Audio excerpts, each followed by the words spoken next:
mint in my mouth. Completely forgot about it. I literally turned the camera towards me and thought, did I remember to do my eyebrows today?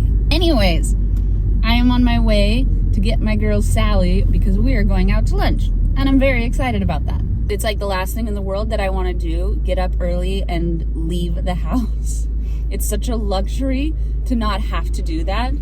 But when Sally asked if I wanted to go to breakfast, I said yes, of course. I mean, who would say no to that?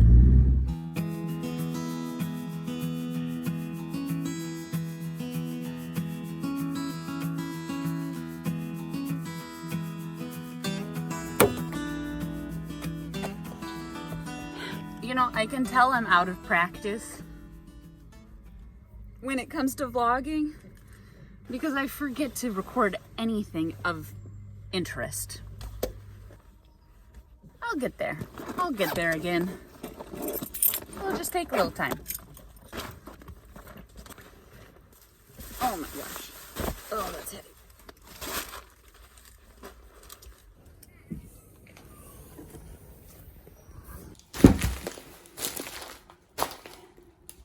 Well, this is a familiar sight.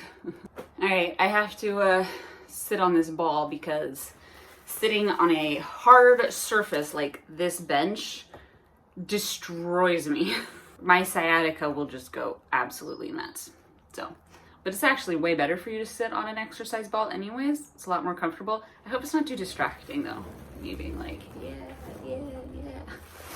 Anyways, I thought I'd show you what I got from the market. This is like, oh my gosh, probably about 5 kilos of meat. I'm sorry for all you vegans out there. However, I'm really trying to economize how much we spend, what we spend our money on, and how much waste we produce. And so I wanted to go to the center and get meat from places I know is really good, and also that it's going to produce the minimum amount of waste. If it does make any of you vegetarians and vegans feel any happier, probably like most of our meals are plant-based. And we have about 1 or 2 meals that do contain meat per day. On average, I would say we eat 6 to 7 meals a day in our family, each of us. We have breakfast, a snack, lunch, a snack, dinner, and then usually a shake before dinner. At least Luke and I have shakes before dinner. And our shakes are vegan, plant-based, obviously, and then our snacks are usually plant-based, and then usually lunch contains a meat, and sometimes dinner does as well, or it's plant-based proteins. So most of our meals are plant-based, but I did go and get meat for that because also I just realized I was having like boxes and boxes of plastic packaging for meat, and it's really something I'm trying to eliminate, like all over my shopping. Also, I'd really like to start shopping for the entire month at a time with like dried goods and meats and things I can put in the freezer so that I shop for most of the things we need. I do like once a month shopping. Lilu is here. She's like, I smell meat. I actually got something for her too. So this is a bag of chicken breast fillets. I got 5 fillets, which is like the whole breast, which is, actually these are half breasts, I think. I do a lot of chicken breast for Luca for his lunches.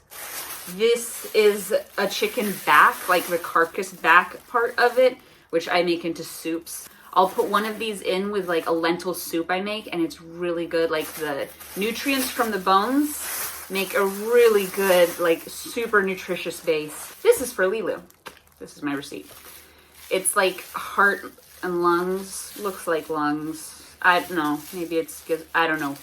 Anyways, chicken guts for Lilu. She will love it. I give her dog food, but I know it's not the best for dogs. Just like for us, it's not the best to eat tons of processed food. It's still great to give them actual fresh meats. So I got this. Organ meat is really, really high in nutrients. I'm gonna give that to her. And I also give her some sardines. I buy like frozen sardines, and then I thaw a few at a time, and I give her one of those a day. So I know she'll love me for that. This is a bunch of beef bones to make bone broth, and to put in soups and stuff because they contain a lot of collagen, which is super, super good when your skin is stretching beyond anything stretching to the point of scarring. So it's really good that your skin is full of collagen, and that comes a lot from bone broth, and there's just a ton of super good nutrients, minerals in that. And then this is 2 kilos of beef, which I will turn into beef soup, and I will use that with the bones. And I'm thinking this is easily going to last us almost a month. I don't know. I'm trying to figure this out. I'm really trying to figure out how much we actually go through and how much we spend and all of that. So when I figure it out, I'll let y'all know. Enough of the carnage. It was a good workout though, carrying that bag throughout the center. I'll tell you what.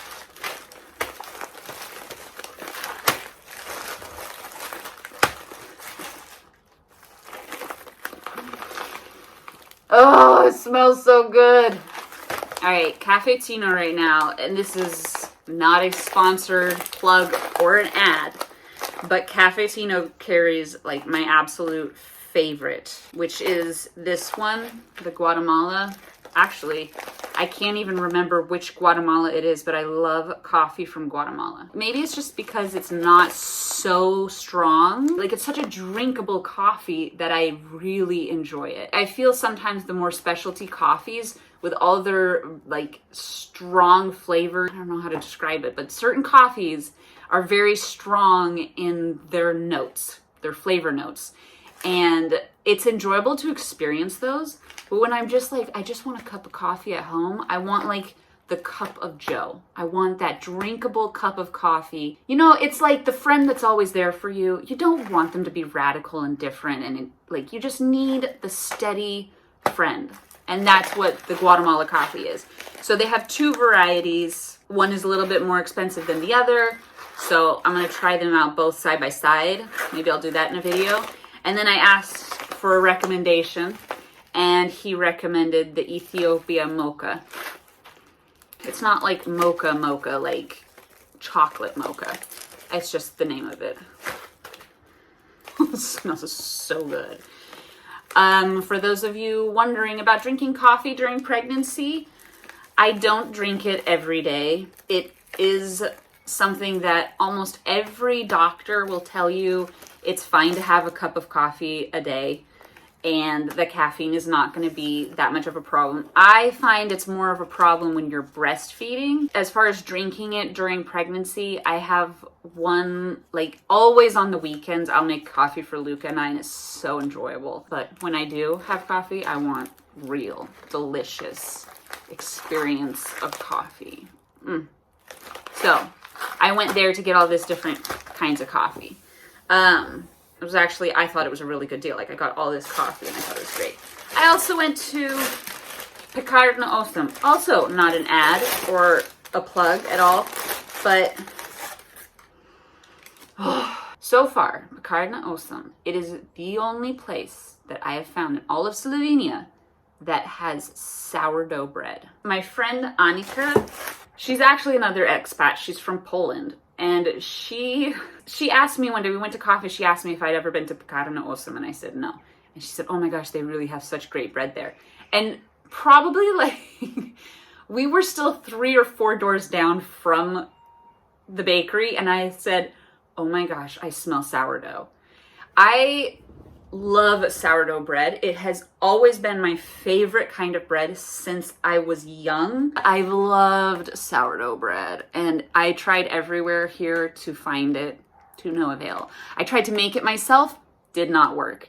And I think it didn't work because our apartment is very prone to mold, and it was like as soon as my starter fermented, within 24 hours it was bad. Like, it either over fermented or it molded. I just cannot make a sourdough starter that will live and thrive. I was very disheartened, and then when I found out that they carried sourdough there, I was elated. I spent so much money on bread, and we never eat bread. It's a good thing it's so out of the way for me to go get it, because I would buy way too much bread. It's not cheap bread either. Oh, and then I got one other thing, which actually it came in the mail today.